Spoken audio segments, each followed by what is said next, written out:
ನಡೆದು ಹೋದ ತುಮುಲ್ ಚುನಾವಣೆ ಬಗ್ಗೆ ಪದೇ ಪದೇ ಮಾತನಾಡಲು ನನಗೆ ಇಷ್ಟ ಇಲ್ಲ.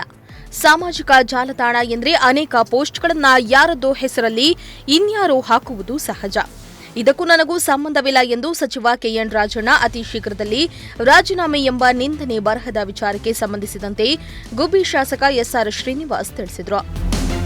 ಗುಬ್ಬಿ ತಾಲೂಕಿನ ಚೇಳೂರು ಹೋಬಳಿಯ ಪಟ್ಟರಾವುತ್ತನಹಳ್ಳಿ ಮತ್ತು ಚಿಕ್ಕ ಹೆಡಗಿಹಳ್ಳಿ ಗ್ರಾಮದಲ್ಲಿ ಸಿಸಿ ರಸ್ತೆ ಕಾಮಗಾರಿ ಮತ್ತು ಚೆಕ್ ಡ್ಯಾಂ ಬ್ರಿಡ್ಜ್ನ ಸುಮಾರು 1,50,00,000 ರೂಪಾಯಿಗಳ ಕಾಮಗಾರಿಗೆ ಗುದ್ದಲಿ ಪೂಜೆ ನೆರವೇರಿಸಿ ಮಾತನಾಡಿದರು. ಈಶಾ ಫೌಂಡೇಶನ್ ಕಾರ್ಯಕ್ರಮದಲ್ಲಿ ಕೇಂದ್ರ ಗೃಹ ಸಚಿವ ಅಮಿತ್ ಶಾ ಜೊತೆಗೆ ಡಿಸಿಎಂ ಡಿಕೆ ಶಿವಕುಮಾರ್ ವೇದಿಕೆ ಹಂಚಿಕೊಂಡ ವಿಚಾರ ರಾಜಕೀಯ ವಲಯದಲ್ಲಿ ಚರ್ಚೆಗೆ ಗ್ರಾಸವಾದ ವಿಷಯಕ್ಕೆ ಈ ಸಂಬಂಧಿಸಿದಂತೆ ಮಾತನಾಡಿದ ಅವರು, ಕಾಂಗ್ರೆಸ್ ಪಕ್ಷದವರು ಸಿದ್ಧಾಂತಕ್ಕೆ ಬದ್ಧರಾಗಿ ಕೆಲಸ ಮಾಡ್ತಾ ಇದ್ದು ಯಾರ ಜೊತೆಗೂ ಎಲ್ಲಿಯೂ ಹೋಗಬಾರದೆಂದು ಯಾರೂ ಹೇಳಿಲ್ಲ. ಯಾರ ಜೊತೆ ಬೇಕಾದರೂ ಹೋಗಬಹುದು. ಹೀಗಿರುವಾಗ ಡಿಕೆ ಶಿವಕುಮಾರ್ ಅವರ ತಪ್ಪೇನಿದೆ? ಬಿಜೆಪಿ ಮತ್ತು ಜೆಡಿಎಸ್ ಪಕ್ಷದವರು ಕರೆದರೆ ನಾನೇ ಹೋಗ್ತೇನೆ. ಅದಕ್ಕೆ ಮಾಧ್ಯಮಗಳು ರಾಜಕೀಯದ ಬಣ್ಣ ಬಳಿಯುವುದು ತರವಲ್ಲ ಎಂದಿದ್ದಾರೆ. ಆಡಳಿತ ಪಕ್ಷ ಕಾಂಗ್ರೆಸ್ ವಿರುದ್ಧ ಪಕ್ಷಗಳು ಸಲ್ಲದ ಆರೋಪ ಮಾಡಿ ಗೂಬೆ ಕೂರಿಸುವ ಕೆಲಸ ನಿರಂತರವಾಗಿ ಮಾಡ್ತಾ ಇರ್ತವೆ. ಅದಕ್ಕೆ ತಲೆ ಕೆಡಿಸಿಕೊಳ್ಳುವ ಅಗತ್ಯವಿಲ್ಲ. ಹಾಗಾಗಿ ಅದರಲ್ಲಿ ವಿಪಕ್ಷ ನಾಯಕ ಆರ್ ಅಶೋಕ್ ಕೂಡ ಒಬ್ಬರು ಎಂದು ತಿಳಿಸಿದ್ದಾರೆ. ತುಮುಲ್ ಅಧ್ಯಕ್ಷ ಸ್ಥಾನದ ಚುನಾವಣೆಯಲ್ಲಿ ಆರಂಭವಾಗಿದೆ. ಅದ್ಯಾರು ಸತ್ತೋಗಿದ್ದು ತಿರ್ಗಾ ಅದನ್ನ ಯಾಕೆ ಪದೇ ಹೇಳ್ತೀರ? ಗಂಭೀರ ಅದು ಯಾರು ನಿಮ್ಮಂತರ ಹಾಕ್ಯಂತಾರೆ, ಅದಕ್ಕೆ ನಾನು ಏನು ಮಾಡಲಿ? ಅಂದ್ರೆ ತಮ್ಮ ಅಭಿಮಾನಿಗಳು ಯಾರು ಹಾಕ್ಯಂತಾರೆ. ಈಗ ನೀನೇ ಫೇಕ್ ಅಕೌಂಟ್ ಕ್ರಿಯೇಟ್ ಮಾಡಿ ಹಾಕ್ಬೋದು.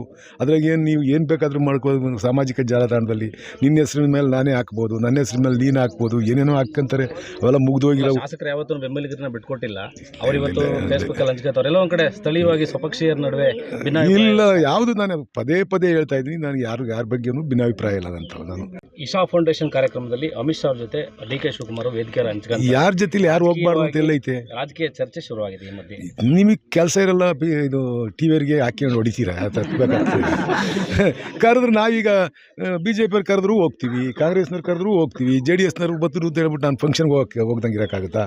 ಯಾವ ಕಾರ್ಯಕ್ರಮಗಳಿರ್ತವೆ, ಕರೀತಾರೆ, ಎಲ್ಲರೂ ಹೋಗ್ಬೇಕಾಗ್ತದೆ, ಹೋಗ್ತಾರೆ ಬರ್ತಾರೆ. ಅಷ್ಟು ಬಿಟ್ಬಿಟ್ಟು ಅವರವೇ ಆದ ಸಿದ್ಧಾಂತಗಳು ಇಟ್ಕೊಂಡಿರ್ತಾರೆ. ಆ ಸಿದ್ಧಾಂತಕ್ಕೆ ಬದ್ಧರಾಗಿ ಎಲ್ಲರೂ ರಾಜಕಾರಣ ಮಾಡ್ತಕ್ಕಂಥವ್ರು. ಅದರಿಂದ ಅವ್ರದ್ದು ಏನು ಮೊದಲಿಂದ ಇಟ್ಕೊಂಬಂದಿರ್ತಾರೆ ರಾಜಕಾರಣ, ಆ ನಿಟ್ಟಿನಲ್ಲಿ ಹೋಗ್ತಾರೆ. ಅಲ್ಲ, ನೀವೀಗ ಹೇಳ್ತೀರಾ, ವಿಪಕ್ಷ ನಾಯಕ ಅಶೋಕ್ ಅವರು ಹೇಳ್ತಾರೆ ಕಾಂಗ್ರೆಸ್ನಲ್ಲಿ ಕರಿಬೇಕಿನ ಕಾಟ ಶುರುವಾಗಿದೆ.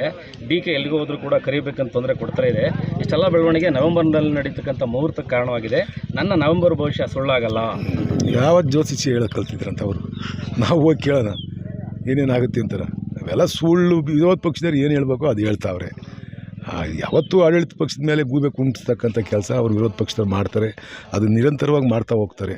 ನಮ್ಮಲ್ಲಿ ಏನು ಆ ಥರ ಯಾರಿಗೂ ಭಿನ್ನಾಭಿಪ್ರಾಯ ಇಲ್ಲ. ಎಲ್ಲ ಒಳ್ಳೆ ಕೆಲಸ ಮಾಡ್ತಾವ್ರೆ. ಸಿದ್ದರಾಮಯ್ಯ ಮುಖಂಡತ್ವದಲ್ಲಿ ಒಳ್ಳೆ ಕೆಲಸ ಮಾಡ್ಕೊಂಡು ಹೋಗ್ತಾವ್ರೆ. ಸ್ಥಳೀಯ ಅತಿ ಶೀಘ್ರದಲ್ಲಿ ಕೆಎನ್ ರಾಜಣ್ಣ ರಾಜೀನಾಮೆ ಕೊಡ್ತಾರೆ. ಗೊತ್ತಿಲ್ಲ ಸರ್, ನಾನು ಗೊತ್ತಿರೋ ಕೇಳಿರಿ ಹೇಳ್ತೀನಿ. ನಾನು ಗೊತ್ತಿಲ್ಲದವೆಲ್ಲ ಕೇಳಿ ನಾನು ಹೆಂಗೆ ಹೇಳಿ? ನಮ್ಗೆ ಹೇಳಿರೋ ಕೆಲಸ ಏನು? ತಾಲೂಕು ಲೆವೆಲ್ಲಾಗೆ ಕೆಲಸ ಮಾಡು ಅಂತ ಹೇಳಿದ್ರೆ ಮಾಡ್ಕೊಂಡು ಹೋಗ್ತೀವಿ. ಆಮೇಲೆ ಇದು KSRTC ಇದು ಅಧ್ಯಕ್ಷರು ಮಾಡಿದರೆ ಅದನ್ನು ಮಾಡ್ಕೊಂಡು ಹೋಗ್ತೀನಿ. ಅದನ್ನು ಬಿಟ್ಬಿಟ್ಟು ದೊಡ್ಡ ವಿಚಾರಗಳು ನಾನು ಕೇಳಿ ನನಗೆ ಏನು ಗೊತ್ತಿರ್ತತೆ? ನಾವು ಅದ್ರ ಬಗ್ಗೆ ಚರ್ಚೆ ಮಾಡೋರಲ್ಲ.